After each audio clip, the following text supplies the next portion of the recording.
ఏపీలోని వైసీపీ ప్రభుత్వంపై Prathipadu TDP incharge Burla Ramanjaneyulu fire అయ్యారు. ఇక గుంటూరు టీడీపీ పార్టీ కార్యాలయంలో ఆయన మాట్లాడుతూ ఎన్నికలు సమీపిస్తుండటంతోనే మెగా డిఎస్సీ అంటూ యువతను మోసం చేసే ప్రయత్నం చేస్తున్నారని ఆరోపించారు. గతంలోని టీడీపీ ప్రభుత్వం వేలాది డిఎస్సీ పోస్టులకు భర్తీ చేసిందని అన్నారు. కానీ వైసీపీ అధికారంలోకి వచ్చిన తర్వాత టీచర్ల ఉద్యోగులకు కోతలు పెట్టిందని విమర్శించారు. ఇక లోకేష్ యువగలం పాదయాత్రతో యువనేత టీడీపీకి దగ్గరైందని చెప్పారు. దీన్ని చూసి ఓర్చుకోలేని స్థితిలో వైసీపీ నేతలు ఉన్నారని ఎద్దేవా చేశారు.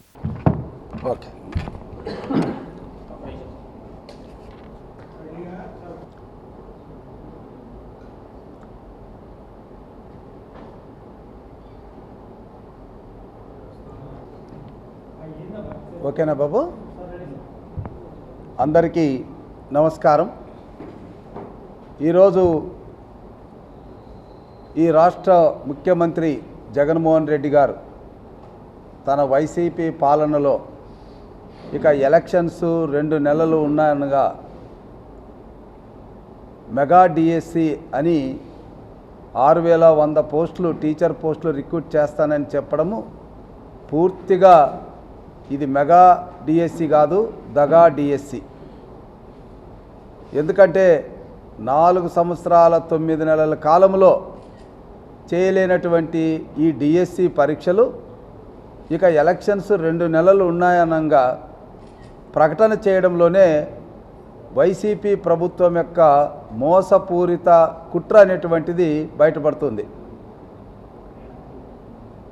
ఈ ప్రభుత్వం మొదటి నుంచి కూడా యువత యొక్క భవిష్యత్తును నీరుగారుస్తూనే ఉంది. ఆనాడు చంద్రబాబు నాయుడు గారు యువతకు 2000 రూపాయలు నిరుద్యోగ భృతి నిరుద్యోగులకు ఇస్తే దాన్ని రద్దు చేశాడు. మరి అదేవిధంగా 2014-18 మధ్యన 2 డిఎస్సీలు నిర్వహించి 15,000 పోస్టులు టీచర్ రిక్రూట్మెంట్స్ చేసినటువంటి ఘనత తెలుగుదేశం ప్రభుత్వానికి అయితే ఒక్క టీచర్ను కూడా రిక్రూట్ చేయలే. ఇంకా రేషనలైజేషన్లో స్కూల్ విలీనం చేసి 5,000 పోస్టులను అడ్జస్ట్ చేశారు. ఈరోజు కేంద్రం ప్రకటించింది ఈ రాష్ట్రంలో టీచర్ల యొక్క ఖాళీలు 54,000 ఉన్నాయని. జగన్మోహన్ రెడ్డి గారు కూడా ప్రతిపక్ష నేతగా మరి ఆనాడు 28,000 టీచర్ పోస్టులు నేను ఫిలప్ చేస్తానని చెప్పాడు. ఆ తర్వాత దాన్ని 18,000కు తగ్గించాడు. చివరికి విద్యాశాఖ మంత్రి బొత్స సత్యనారాయణ గారు లేదు 8,000 అన్నాడు. అంటే ముఖ్యమంత్రి గారు ఒకసారి మాట్లాడింది రెండోసారి మాట్లాడేటప్పటికే 10,000 టీచర్ పోస్టులు కనబడవు. ముఖ్యమంత్రి గారి నుంచి ఆ శాఖ మంత్రి మాట్లాడేటప్పటికి మరొక 10,000 టీచర్ పోస్టులు కనబడవు. అంటే మరి ఏ రకంగా విద్యా వ్యవస్థను ముందుకు తీసుకెళ్లాలనుకుంటున్నారు?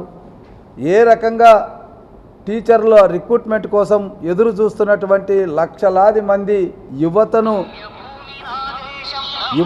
ఏ రకంగా మరి ఉద్యోగాలు వచ్చే రకంగా చేయగలుగుతారు అన్నటువంటి విషయము జగన్మోహన్ రెడ్డి గారికే తెలియాలి. పోనీ రాష్ట్ర విద్యాశాఖ మంత్రి ప్రకటించినట్టుగా 8,000 పోస్టులన్నా ఈరోజు ప్రకటించారంటే మళ్ళా దాంట్లో 2,000 కోత కోసి 6,100. ఈ 6,100 కూడా ఇప్పుడున్న 2 నెలల కాలంలో ఏ రిక్రూట్మెంట్ అయినా జరుగుతుందా? ఈవెన్ వాకిన్ ఇంటర్వ్యూ చేసి చేయడానికైనా టైం సరిపోదు.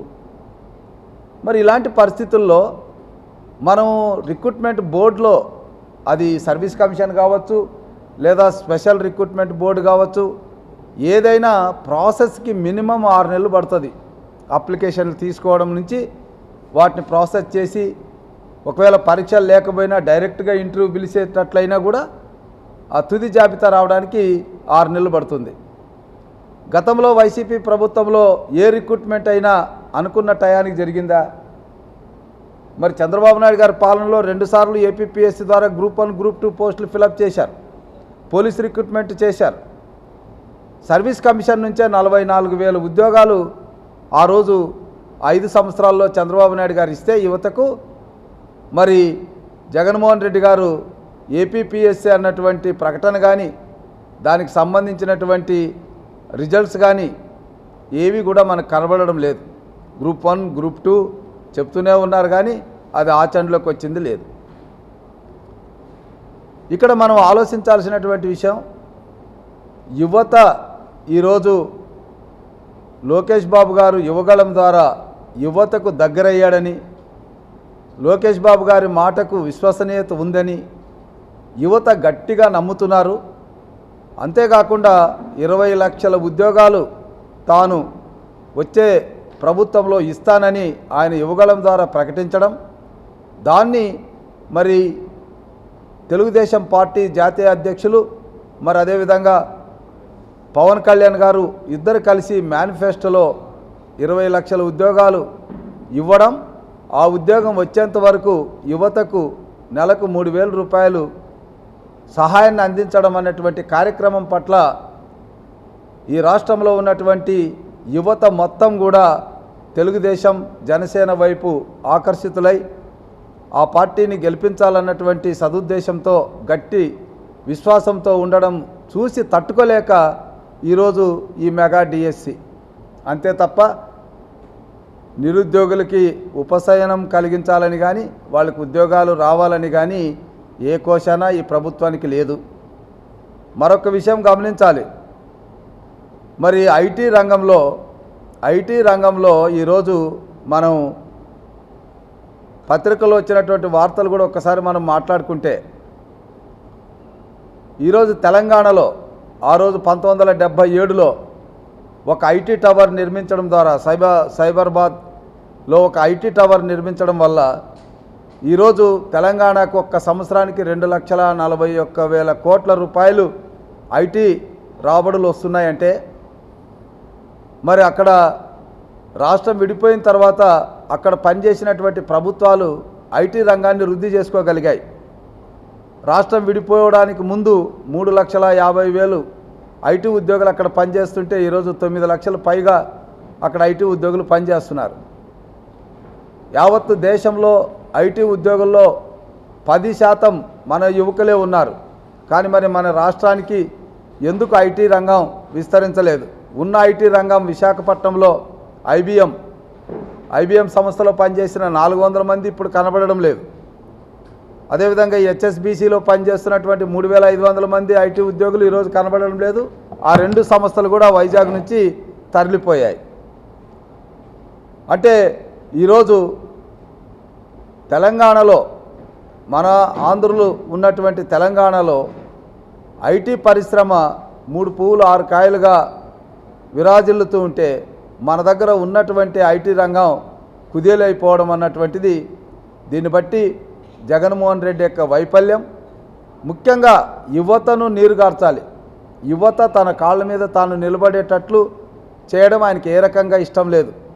నిజంగా అదే ఉంటే ఉద్యోగాలు ఒకవైపు చూస్తూ స్వయం ఉపాధి పొందేటటువంటి కార్పొరేషన్లు, ఎస్సీ కార్పొరేషన్ కానీ, ఎస్టీ కార్పొరేషన్ కానీ, బీసీ కార్పొరేషన్ కానీ, మైనారిటీ కానీ, ఇతర ఉన్నత వర్గాలకు సంబంధించిన కార్పొరేషన్లు కానీ తెలుగుదేశం హయాంలో 16,48,000 మందికి స్వయం ఉపాధి కల్పిస్తే, మరి ఈ ప్రభుత్వం కార్పొరేషన్ నిధులంతా దారి మళ్లించి కార్పొరేషన్లు నిర్వీర్యం చేసి ఒక్క యువతకు కూడా 1 లక్ష రూపాయలు 2 లక్షల సబ్సిడీ ఇవ్వలేనటువంటి పరిస్థితి.